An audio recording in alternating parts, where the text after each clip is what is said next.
Okay, I'm going to go ahead and roll. Okay. All set? I am. All right. First, tell me your name and tell me how long you worked at Hanford and the jobs you did when you were there. My name is Roland Harvey. I came to work at Hanford in 1953. I was working for General Electric Company in New York at the time, and they were the contractor here, so they moved me and my family here in 1953. And I retired in 1984. I started out in the radiological instrumentation group, and worked there for a year or two, something like that, and then switched over into my favorite kind of work, which was automatic control and computer simulation and modeling.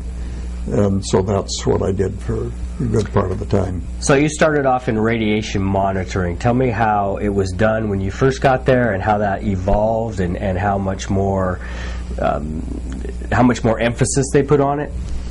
There was quite a bit of emphasis on it. There was the group that I came into was a unit that had 8 or 10 people in it, and they were working on the development of upgrading what instrumentation there was, and creating things like shoe monitors and things of that sort. Now, you did calibration on the machines themselves. Is that the job you did? Anything that was developed, of course, there was a lot of calibration involved in that, but we had confidence in the abilities of these things to give us an indication of what was going on. Sure. This group also had set up some weather type stations throughout the Hanford project that would give wind direction and speed, stuff like that. So if you were monitoring, and stop me, did you actually go out in the field and monitor? No. Okay. No, these monitors were then made available to other. Okay. The instruments that were developed there were made available to other people. Did the techniques involved with monitoring evolve much? It's still pretty much the same technique, isn't it, with the handhelds and.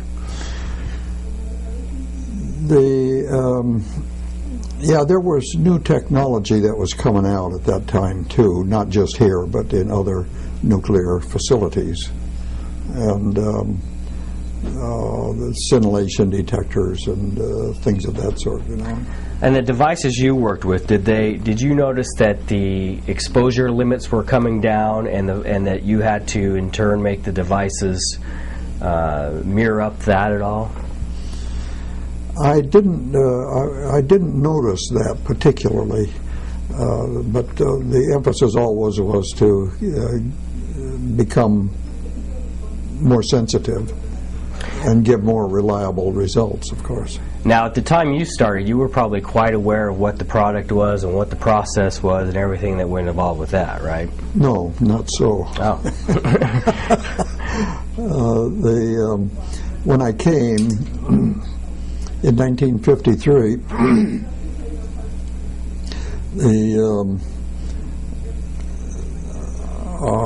we were given the indication that we should not be asking questions on things that we were not working on. And I was an electrical engineer, and was therefore keeping my thinking going on the instrumentation and not on the processes, and so I didn't have good knowledge of the nuclear processes. Sure. Did you happen to notice or paying attention to the population of the site and maybe how it correlated to things that were going on in the news? I noticed that always, but I don't. I can't. Nothing sticks in my mind as being significant. Tell me about safety, and I know that there were, even back then, they tracked million-hour safety work, hours worked, and there was some sort of reward for that. What kind of safety programs were you specifically involved with? I have to mention regarding safety that I worked in other places that had unsafe things to do. I was in the Navy. I worked for General Electric Company back in New York, and I was worked in auto body shop. My father was a mechanic, and I, after school, would wait in there in his shop and get familiar with tools and things. Of all the places I've worked in, there were some very unsafe things, and of course Hanford has the radiation kind of unsafety and things like that. But I have felt always safer working here than I ever have any place else. And I believe that was because there was a lot of emphasis put, there was good safety programs, and most importantly, they were enforced. And so it was, I really didn't feel like I was unsafe at all. Yeah, I think that's still true today. Even though you worked in more of the instrumentation world, were you aware of any places on site where people essentially said, wow, that's a lot hotter than we thought it was, or, you know, these radiation levels are not what we thought they would be, they're much higher?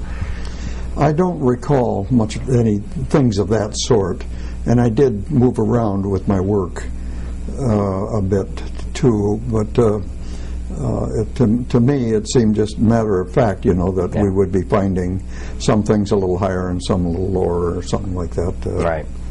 So tell me about coming from New York. I've got another angle. I'd like to talk about that comparison to other groups, again, on a different angle. Okay. And his feeling of, even though we have radiation here, just circle back that again. Okay. Good talk. All right.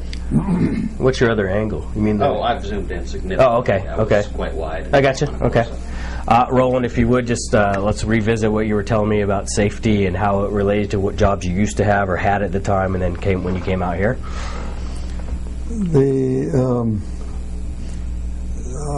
Yeah, you know, working like places in auto body shops and things like that. You're working with tools, and there's no safety procedures at all, you know. In some of those places, I was fortunate in that I didn't have any accidents or anything.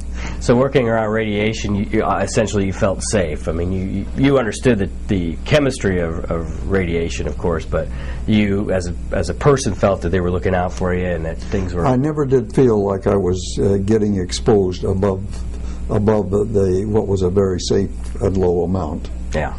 My work really didn't involve me working with really hot things. Sure. Yeah. So back to my question tell me about convincing your family to move from New York City to the other side of the country and a pretty small part of that country. Oh, moving here? Yeah. Okay, the reason I wanted to get here first, of course, was because I was from the Northwest. From Portland. Okay. And I was working for General Electric Company, and I had a family back in New York there. And so they were, GE was a contractor here, and so they moved my family here. And that was very good. I liked that. And you knew somewhat about what the area was like, having lived in the Northwest. You knew what you were coming to, right? I had a vague I had a vague idea about what it was, but my wife didn't. She was from Michigan's Upper Peninsula, a cold, snowy place. Yeah. And so, of course, the desert region here was. She was a surprise to her. Now, did you live right in the city when you were back in New York? Oh no, we were in upstate New York. Oh, okay. In Schenectady. In Schenectady, okay. And Syracuse also. Yeah. And were you working at a nuclear power plant up there? No. Okay. No, I was going through their training program, and then General Electric Company, they had what they called an advanced engineering program. It was a 3-year program of fairly intensive studying, so I did go through that. And when I got done there, then I was looking around for where I could go within the company and what I could be doing. Yeah. And so I chose coming back here. Good.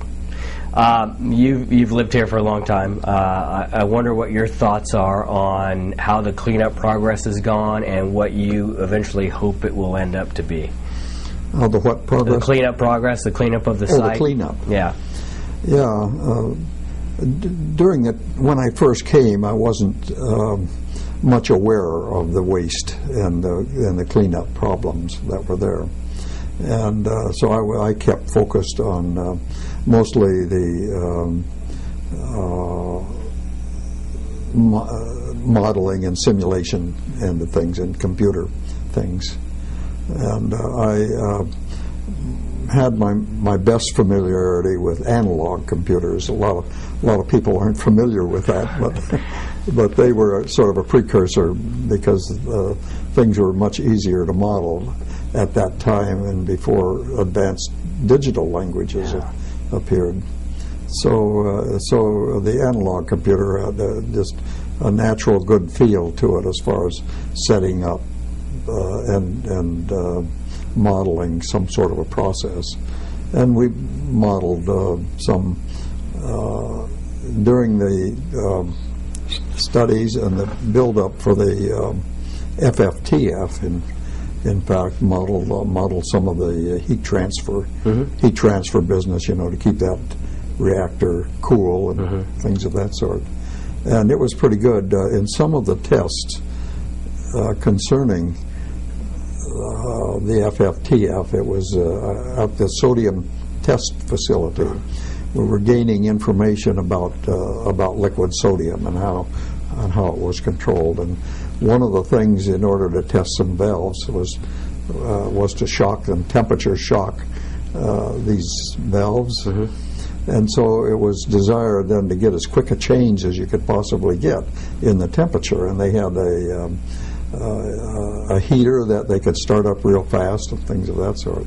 It turned out that the best solution was just to open quickly a valve and let hot sodium go through sodium, it and do it that way. Yeah. But there were some nonlinearities in the control of it, and some limitations that were applied that were inherent because of those nonlinearities. And it was necessary, or it was, I should say, fun, to simulate all that and to give a class to the operators on what was happening there and what they had to be aware of. It was brand new technology. Yeah, that worked out good. Was FFTF the first sodium-cooled reactor? As far as I was concerned, that was the only one I knew. There was the only one here. Yeah. I think. Tell me a little bit more about the computers that you first started working with. I'm sure they were pretty giant, monolithic things. And yes, they were. We had computers in a large room with a false floor for cooling underneath the floor, and these computers were many high racks of equipment that were alongside of each other. And of course, at that time too, there were both analog and digital computers along. When did the digital come along? Well, digital was just beginning to come along then, but the advanced kind of programs for the digital hadn't quite arrived yet. Yeah. And when they did, so that you could simulate analog things with a digital program, then they became more useful for modeling. Right. So the end of cleanup, do you have confidence that they can get it place cleaned up to the place where it was almost before people started to inhabit it? I feel that it will come very close to that, but I'm not really knowledgeable about any hot spots or really bad problems. On that. Yeah. Anything else, Gary? No, I think I'm happy. Okay, great. Thanks. Roland, thank you. Oh, we're getting some good stuff. Well done. Yeah. Okay. Great stuff. Uh-oh, you're going to come and undo me now? That's not in his pay description. I can do it. No, this will work. Here's that. I think this one is. Oh, they both are.